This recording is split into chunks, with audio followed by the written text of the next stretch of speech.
சித்தர்களை அறிவோம் பகுதியில் இன்னைக்கு நம்ம பார்க்க போற சித்தர் புன்னாகீசர் சித்தர்.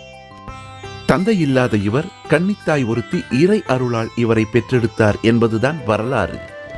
தாயின் மறைவுக்கு பின் அத்திமரத்தின் கீழ் அமர்ந்து எப்பொழுதும் பகவான் கிருஷ்ணரை தியானித்துக் கொண்டே இருப்பார். கண்ணபிரானின் பரம பக்தரான இவர் பசி வந்தால் கோபாலா உணவை கொடு என்று கூறுவார். அந்த நேரத்தில் கண்ணபிரான் மாடு மேய்க்கும் சிறுவன் போல் வந்து இவருக்கு பால் மற்றும் பழங்களை கொடுப்பார். இப்படி சென்று கொண்டிருந்த வாழ்க்கையில் இவர் ஒருமுறை பாம்பாட்டி சித்தரை சந்தித்து அவருடைய சிஷ்யரானார். பிறகு சிவபெருமானை தியானம் செய்து நோயில்லா வாழ்வு ஒன்றே மக்களின் பெரும் சொத்து என்று உணர்ந்தார்.